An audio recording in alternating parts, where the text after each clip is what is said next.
on board when it comes to equity and community engagement. We're really excited to have you.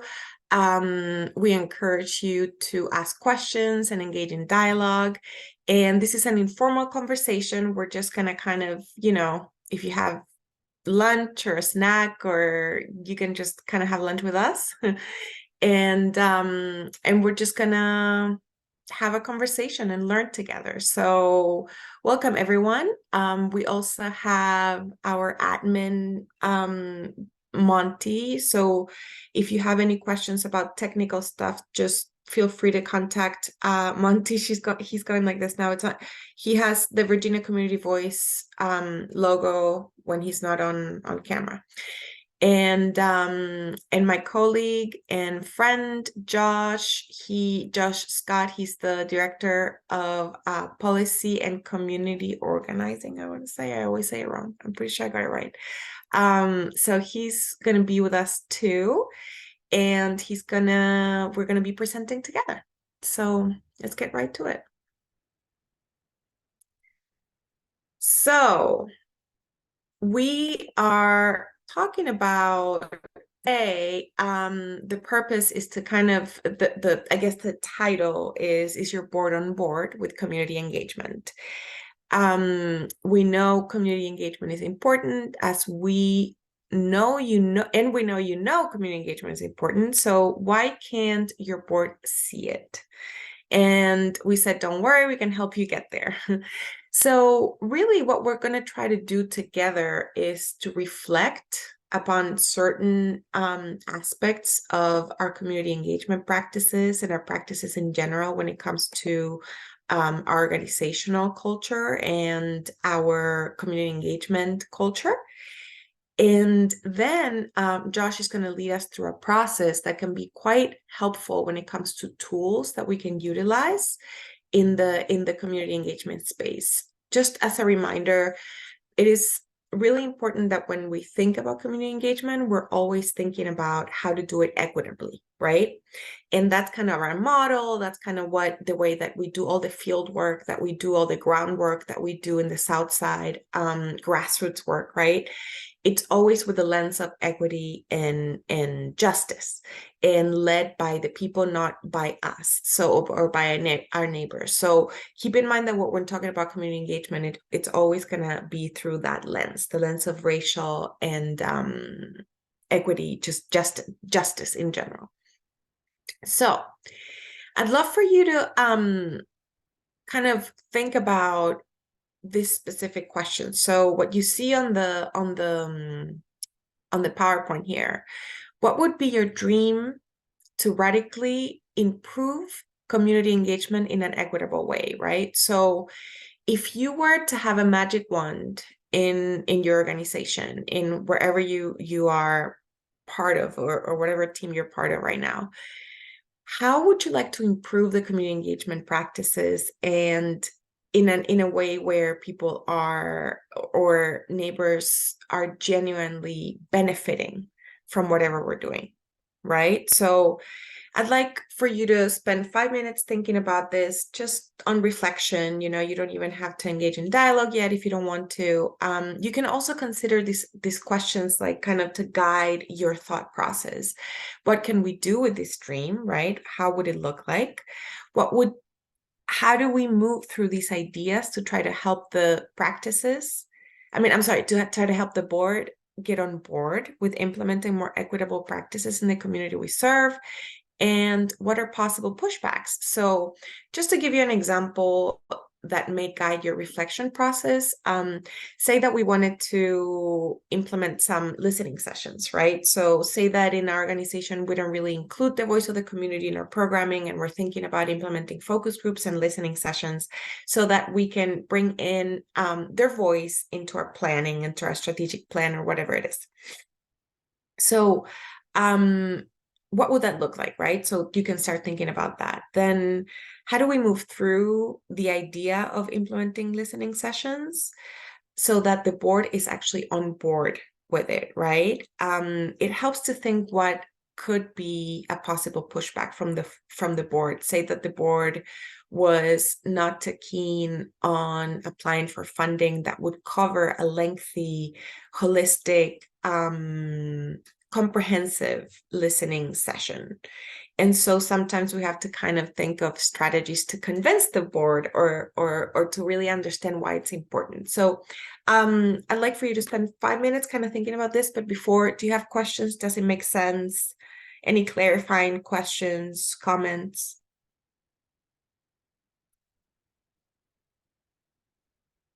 Okay, cool. We can go into reflection mode for 5 minutes. I'll give you guys 5 minutes. I'll let you know when they're up.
Hey everyone. Whoops, I was muted, I think. Okay, everyone. I hope you had enough time to kind of think this through. I'd love to engage in dialogue, just open dialogue. There's very few of us today, so it's kind of nice that we have an intimate environment where we can have an open conversation about this. So, if anybody wants to share what kind of reflection you all engaged in with the group so that we can learn from each other, that would be wonderful. If I don't hear from anyone, I will call on you. So if you volunteer, it'll be a lot easier. So anybody would like to share about their reflection process?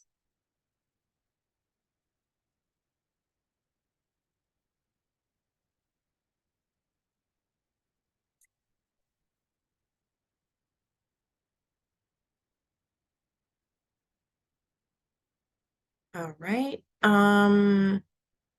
How about Darian? Hi, Hi. I'm Darian.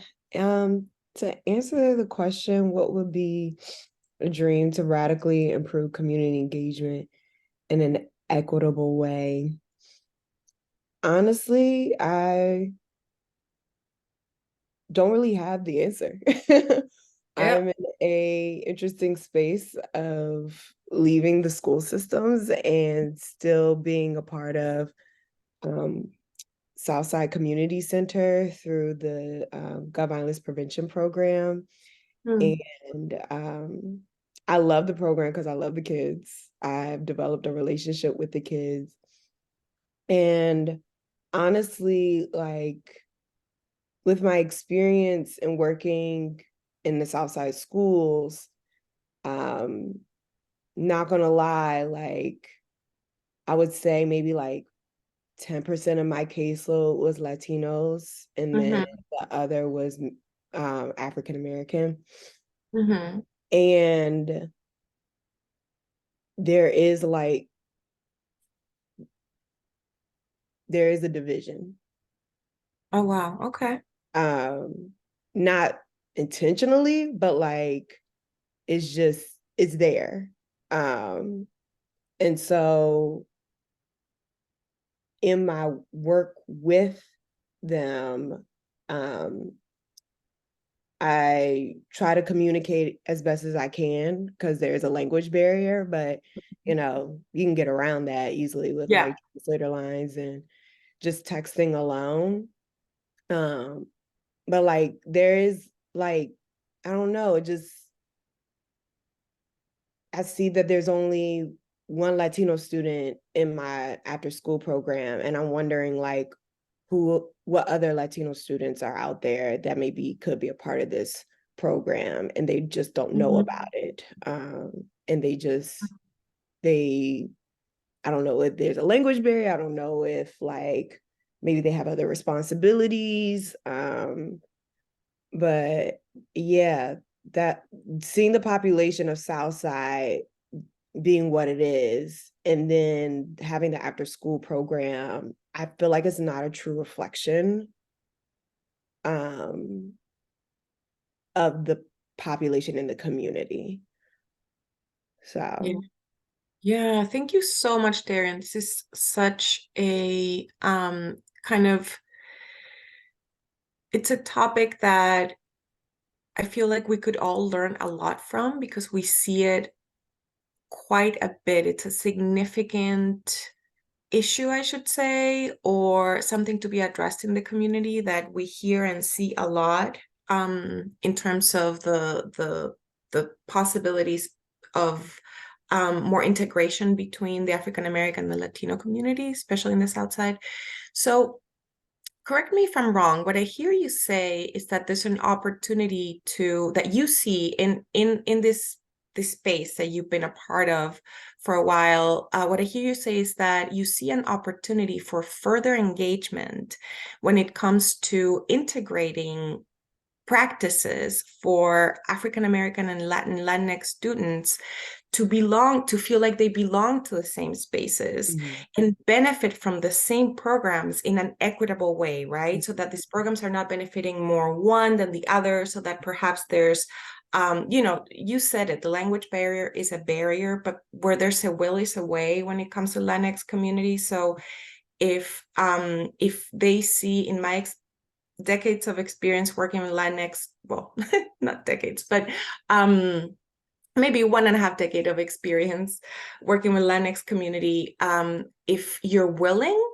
sincerely and from your heart Yes. to understand, Yes. they will respond with the same willingness. Because Yes. what we're looking for is to feel like we belong, right? And understand that there's dignity in who we are, and we're whole and worthy. And so if you are going to get out of your way to communicate with me, I will feel welcomed, and Yes. I will, yes, and that's true across the board in my experience. And Yes. so yes, we need to have the language capacity. It is critical. However, it is not the only way to continue the engagement, right? Mhm. And so warmth and sincerity go a long way when it comes to Latinx community. So I guess what I'm trying to say is there are ways in which these programs could really start implementing more equitable practices. I mean, I'm thinking of a million different tools that we use in our current community engagement model that can be used in this specific example. However, let me ask you this question. What would you see as a potential barrier from the board of whatever program or the school? I don't know which board in this specific example you have to respond to. What do you see as a potential pushback or barrier from a board in order to implement practices that could integrate further these two groups of marginalized communities? I'm not sure what the pushback or obstacle is, honestly, because um being where I am coming from, I had no problem engaging with the Latinx community. Like, as yeah, like I had families on my caseload for until the kid left the school. I um, believe. and they were pretty consistent. Um, with this program, because I am kind of like new, like I've been in this entity of things for a couple of months. I've been with the program doing social emotional things, Mhm. but now that I'm on a different side of it, being the activity side. Child Savers, right? Are you still there? So I was with Child Savers doing the social emotional portion, but now I'm with Parks and Recs Oh, I see. Okay. Okay. during doing the activity part of things. I am kind of curious when it comes to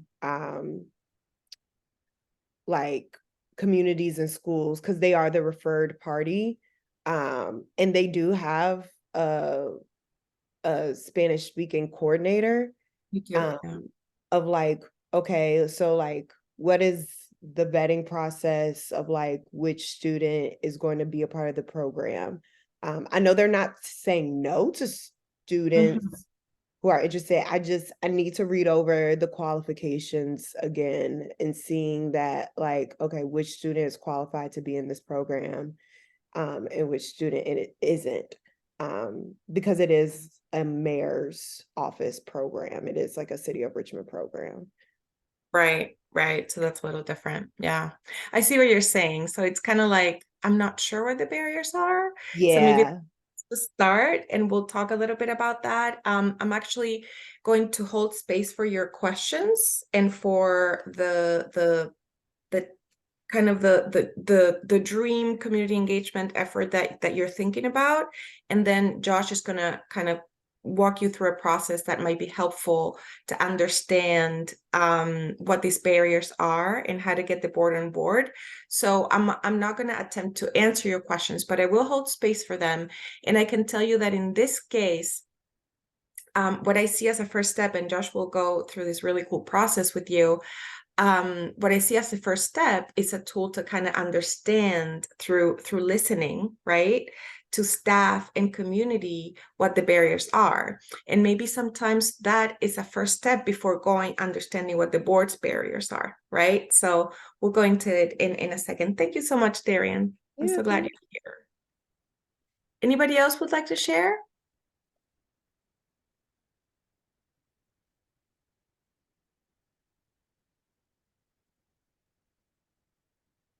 We're calling at least one more, so you may as well want to volunteer.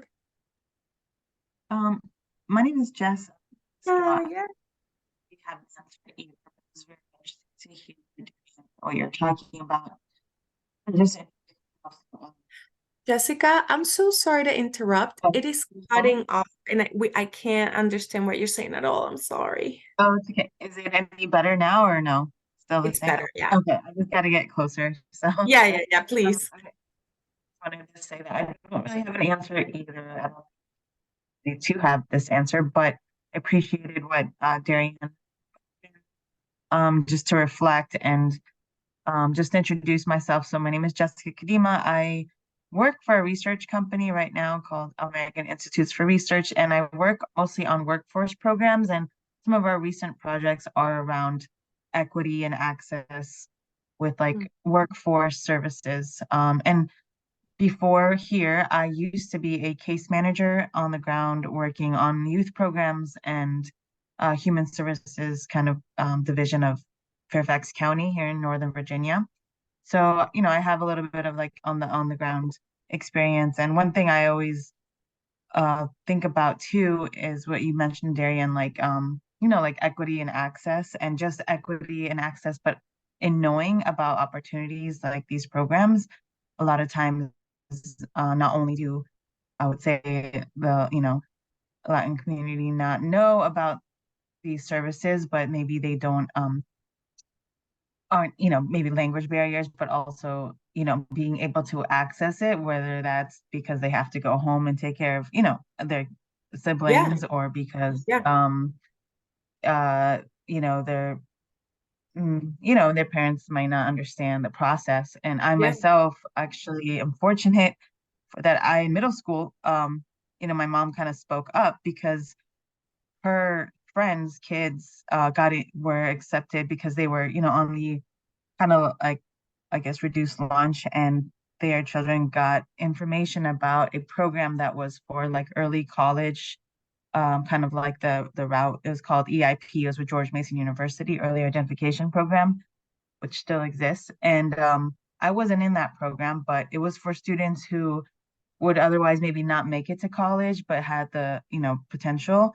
And so they were brought in eighth grade through them. And, my mom was like, what do you, how did you guys get access or whatever? And her friend was like, yeah, go ask the counselor, go, like, you have to be vocal, I guess. And thanks to that, I feel like I got in, my brother got in, he didn't finish, but at least Mm, I got in that program, finished, and I went to George Mason. And I don't know if it wasn't for that program and my mom finding out if I actually would have gone to college. I really not sure, but I think little stories like that, mm. finding connections and hearing about resources, and it's hard to like implement that as like I would say like at a system level, like, oh, let's make sure everyone hears, because No, we know. there's also like, coming from the workforce division, there's no advertisement for, government funded programs really. So, there's probably reasons behind that, but just like the knowing about things, being able to access it, um, and sharing that word of mouth, I think is that piece that happens behind the scenes, but we don't really like, I don't know, like put it in a kind of like a system where it's always consistent. So Absolutely. I understand. So let me see. Thank you so much, Jessica, for sharing your story. That was so inspiring. Are you Latina? yep. Yeah, Jessica. Yeah, that's Yeah, so cool. first generation, I'd say. Hmm? Awesome, awesome. So my kids are first generation. I moved at 16 or 17. So the what I hear you say is that and please feel free to correct me if I'm wrong or if this isn't a fair assessment, but what I hear from your story is that at least specifically in the research that you're doing through workforce programs, right? That there is an opportunity for these programs to have a great impact in certain communities, and that there is a gap in the way that these programs are advertised, or in the cultural perhaps foundation that certain families have to understand what these programs offer. And so there's a gap in between the availability of these programs and the communities being able to really benefit from them. Or is that, or am I just making that up? Yeah, no, that's true. And then one thing we're also missing in the workforce is hearing about, because sometimes we do like interviews with like workforce partners now on the field, and they talk about how, there's like the eligibility criteria, right? That, so a lot of programs have where you have to make this amount. But a lot in the workforce area, there's the people who are maybe don't meet that criteria, but they're like one missed paycheck away from that criteria, but they don't get into that, program, or they don't have, they don't meet the criteria. So, but they're literally like, you know, one one paycheck away from Yeah. being able to qualify. So yeah, that's all. Yeah, no, when I was doing social service, that was one of the biggest barriers for a lot of people, was the eligibility and the high barrier funding and all of these things. So one kind of follow-up question that I have is, how do you see the board or of an organization, of an agency, and of an institution, I'm not sure how it works in your specific workplace, being having trouble shifting the practices or implementing some sort of process around changing the practices of these programs so that they have a broader eligibility criteria and greater reach to certain communities, like Latinx community, for example? I would say, not speaking about my organization's board, because they're all on board, but I would say what I'm hearing from the research that we are listening to other workforce areas talking about the board, is it's really important to get buy-in from the ground up. So that means with staff understanding in our examples, like why they're collecting this data, like who are we reaching, why aren't we reaching these people? And so kind of like bringing it back to like, this is about the people, it's not about the data, or it's about a person that maybe isn't able to access. So I think I hear that a lot. It's getting buy-in from the ground up, and then the board members, data is important, but there's always a story behind the data. So Yeah. I think that's probably the main thing I've heard that has led to maybe some workforce agencies across the US like understanding that. Because a lot of it is, well, this is the way we're doing it, why are we doing it? Or they need like federal level push, like requirements, like you have to collect this data, and then that's where change happens. But at the same time, some people don't want those requirements. They want, because every time you introduce like strict rules, there's kind of like I don't know, a pushback, but then sometimes the rules that we make to help people end up hurting the people. So Yeah. the suggestions were like, we want like the federal to hear from the federal, like what the ideal is, what we should be aiming for, so we have something, but not necessarily have these rules like you have to submit this data by this amount. So it's kind of a mixed bag, but I would say getting buy-in from the ground up, staff to understand why they're making these changes, that then trickles up to the Yeah. So that's thank you for that beautiful kind of framework. That's exactly the framework of community engagement that we use.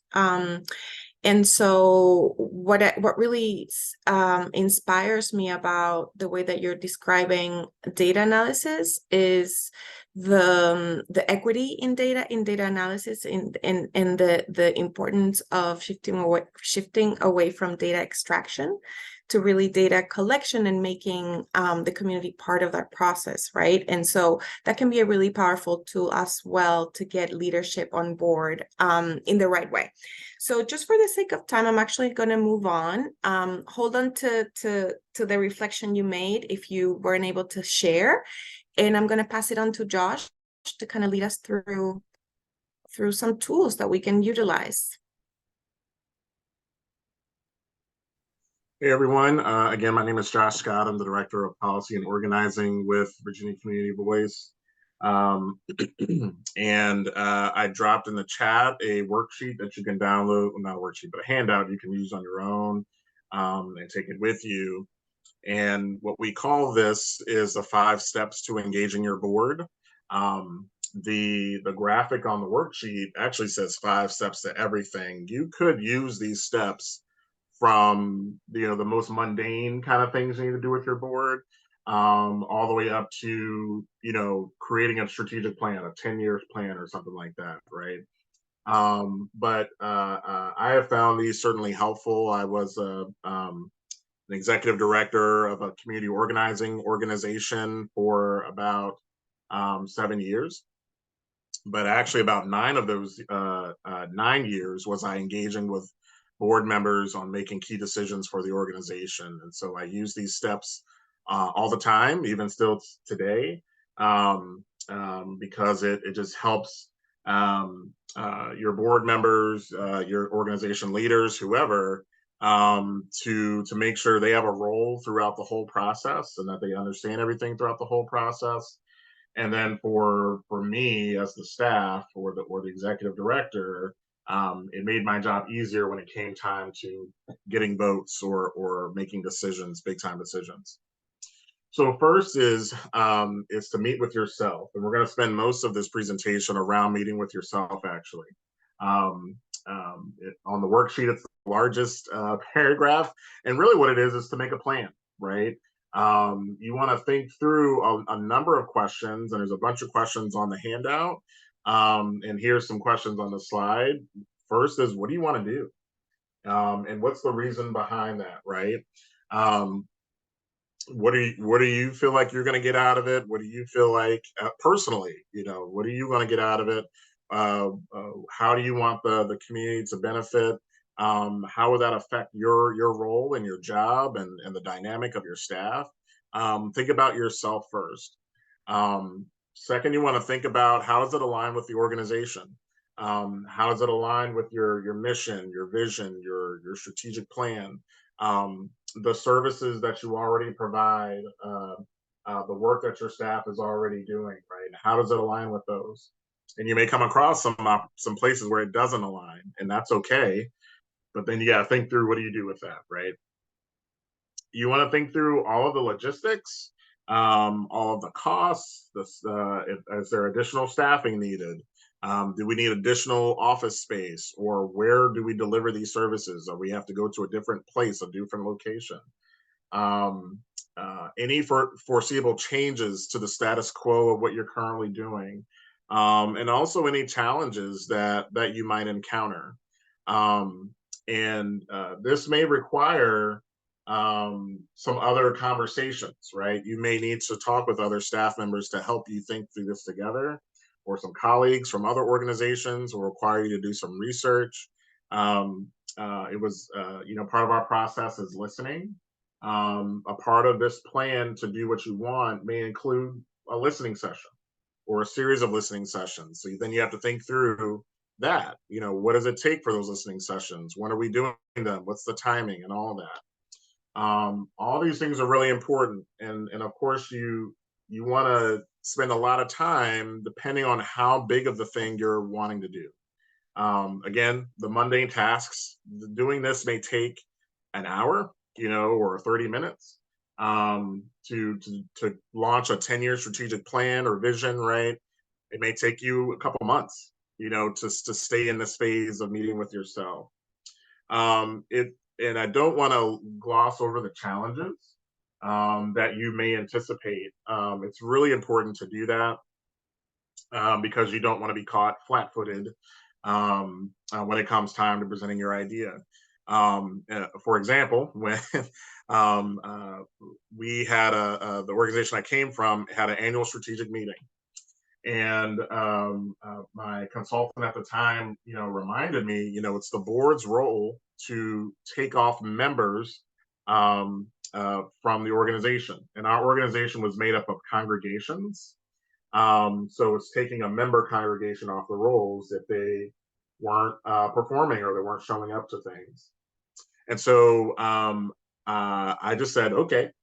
And I created a list of congregations that should be removed. And I showed up to the annual meeting and presented that list and asked for a vote to take off those members. And Leah is shaking her head because we come from the same organization. I did not think about how that would be perceived at all. And so I had a lot of pushback in that meeting. And I think a lot of people questioned who I was as a director, because it's a justice organization that I come from. It's community organizing. So what are the optics? What does it look like for us as a board of a justice organization to take away people's opportunity to pursue justice, right? That's how it was perceived. So the aftermath of that is, they didn't hate me. That's the good news, right? They didn't want to fire me. But I needed to think through better. How do we better do this? What's a process? What's a plan? And that's what can happen if you skip some of these steps, or you don't think through all of the questions, or think through all the scenarios that may happen. Next, once you've figured out as much as you can, create your vision. And it needs to be compelling, but it also needs to be succinct and clear. Because when you start meeting with your board members or staff, if you're not clear on what this vision means, they're not going to be clear, right? So it's really important to think that through, to write it down, to get feedback from, again, colleagues or other staff members or mentors, whoever.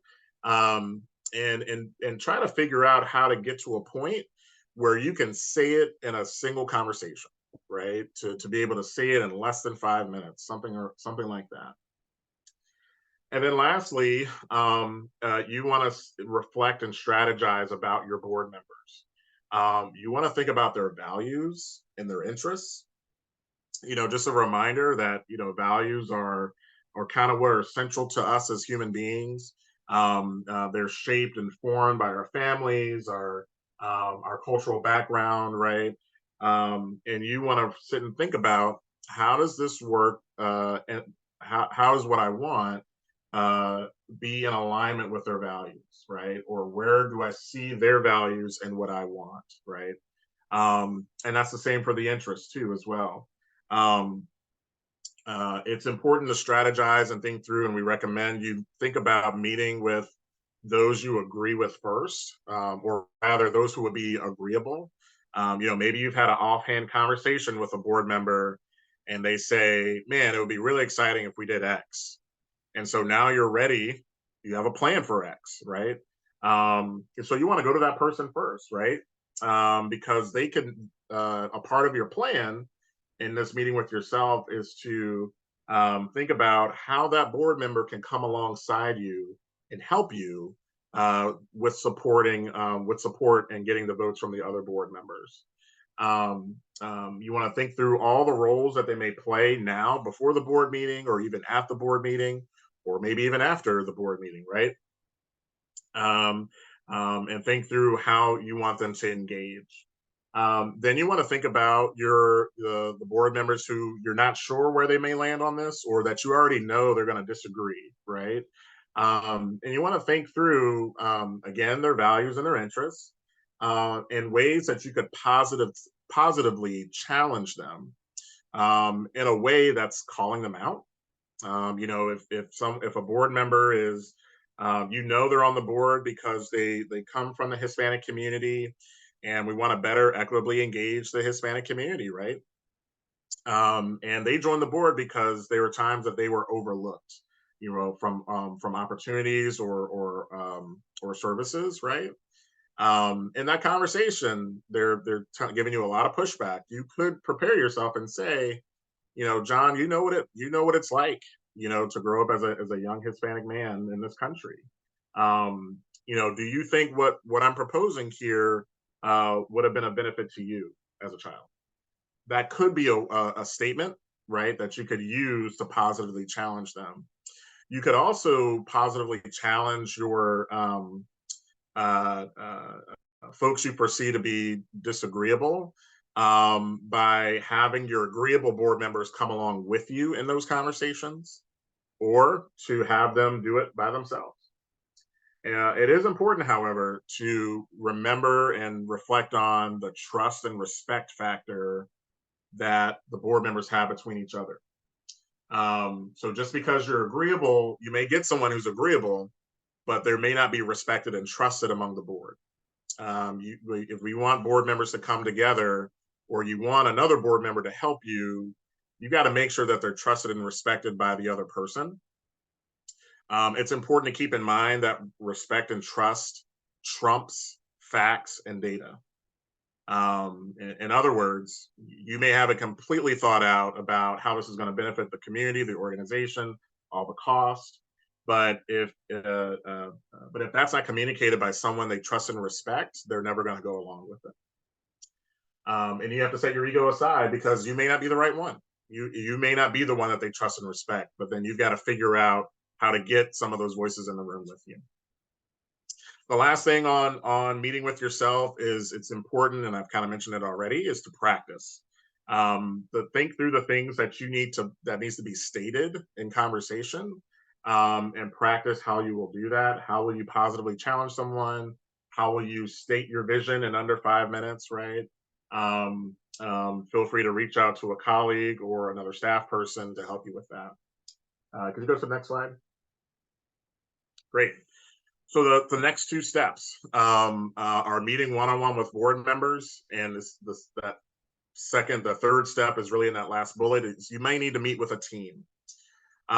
So we strongly encourage you to meet individually with each of your board members, and just as you met with yourself for the entire process, you want to meet with yourself again for each of those conversations, because you want to make sure you have individualized descriptions of your ideas for those conversations.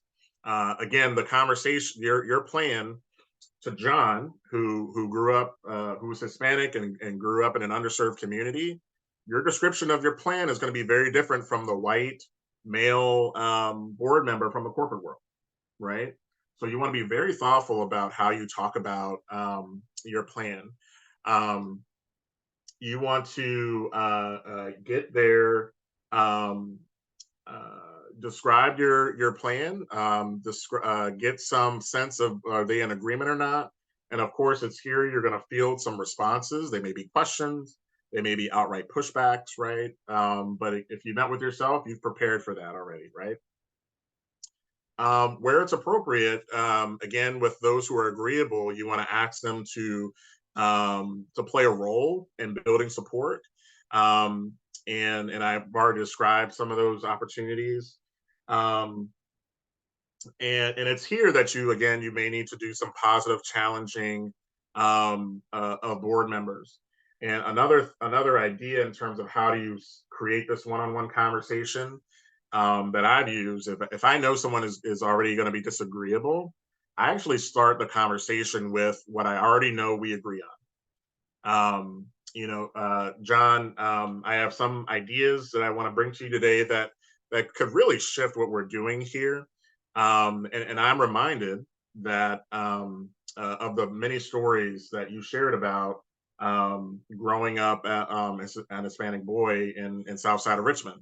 And I remember this one story. So, so talking about through the stories that you learn from them puts them already in a place of, what it was like, right? Because whatever and for the sake of this example, the idea that I have is going to greatly improve folks that were like him in Southside, right? So he's already in a space around that, and we've already named it. And so if I have to call that back out, it's already there. Again, the next step is that you might need to meet with a team or a smaller group of board members. Again, if you're building support, you could pull those folks together to do that, or maybe you need to meet with staff again. The important thing here again is you got to meet one-on-one before you bring people together, even in a smaller group. And the biggest reason is if fielding responses from one person is way easier than two. And sometimes you could plan really well, but you could be wrong. So if you pull together two people you think will be agreeable, you pull them together and actually they're disagreeable, right? So now you gotta field two sets of pushbacks at the same time. It's best to do your one-to-ones first, and then if you need to get people together, get them together. Can you go to the next slide? Great. And so steps 4 and 5 is the actual board meeting and the evaluation. So if the first 4 steps were done very thoroughly, or rather the first 3, sorry, are done very thoroughly, you should be able to have a board meeting where you're just going to make decisions, right? Not to hash out every single detail. That's way more efficient, right? We've already gone through all the questions, all the concerns that we have. We're now ready to vote. Now, you still may have some questions. You don't want to stamp out those things. But ideally, you're not having a 2-hour meeting discussing things that's already been discussed, or very basic things that have already been discussed. Again, you want to meet with yourself before this board meeting. It's good to think through some contingency plans. Even though there should not be kind of internal surprises, there may be external ones, things out of your control, like a blizzard or a board member got sick, right? So that means who's your plan B to help present things at the board meeting. And then lastly, you want to evaluate. And evaluation really happens after every step except for the first step. So you have your one-on-one conversation. You reflect on, how well did I present that? Did I answer every question? What are the next steps that I have to do, right, with this particular board member? Or how do I change how I talk about it with the next board member, right? And then as well with the board meeting, evaluate with yourself. How did that go? How did that whole process go? You also could, as it says here, at the board meeting, you could evaluate with your board to make sure they're, again, giving input on how did this process even go for them, and what we do differently, what we want to do the same.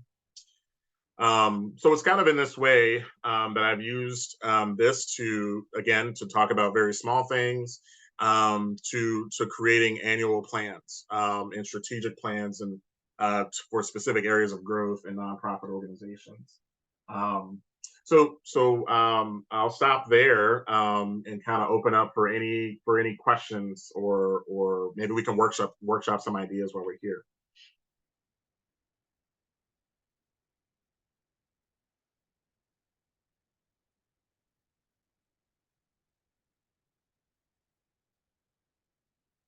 And Monty, you could take off the slides so we could see everyone. That'd be helpful. Great. If anybody has comments or questions, this is the chance to get the answers. Hi again, sorry. This is Jess. I don't have any questions, but one thing I heard you say that reminded me of something was, like you said, if there's a board member who you're working with, but then that one's not there.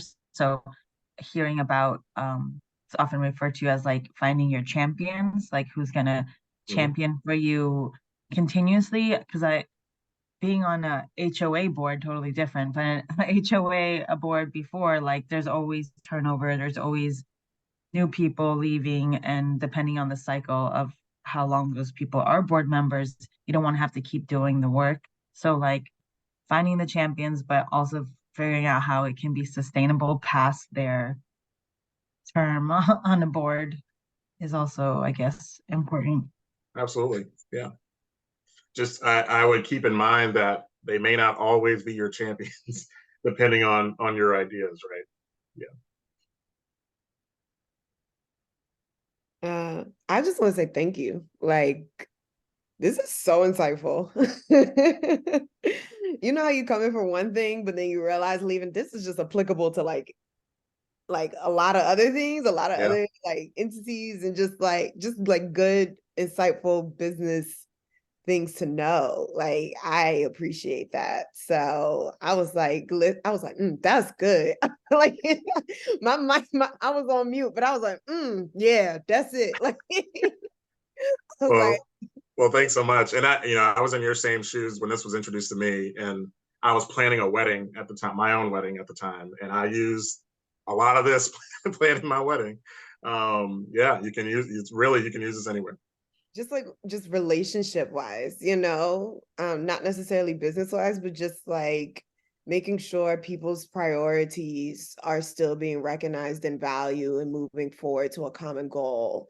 You just got to remember that, like, yes, we're all a part of a team, but people all have their different priorities and values, like you said, from their backgrounds.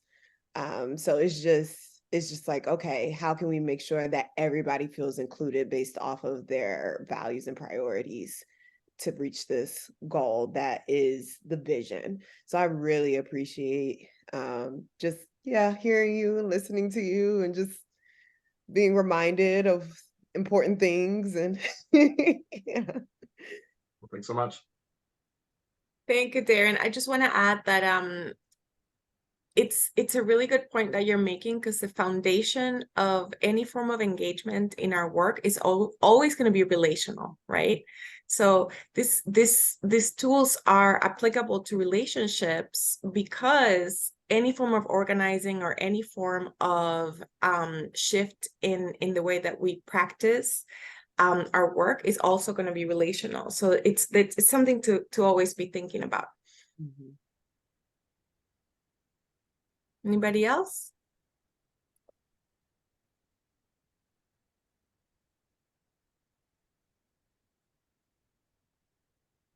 Well, thank you all so much. We just have 1 minute left, and in this minute, I'd like to remind you, we usually have a cute little slide, but I'm not sure we have the last slide. We do, yay. Okay, because we have our one of our team members is not here, and she usually does this. But anyway, thank you so much, Monty.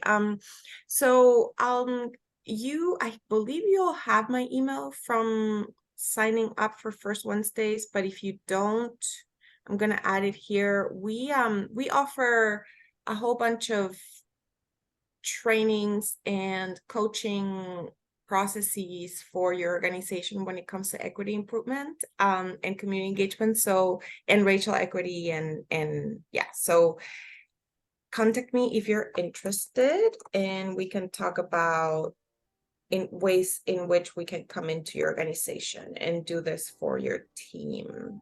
I'm putting my email here. So that's my email. Yeah, so definitely let me know, Jessica. I'd love to have a chat with you and all of you. Thank you so much, everyone. Thank you for your good sharing.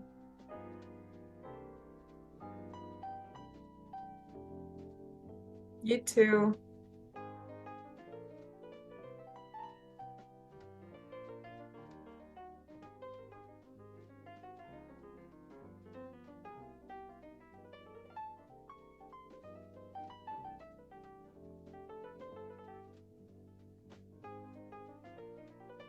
Sure. We don't have to.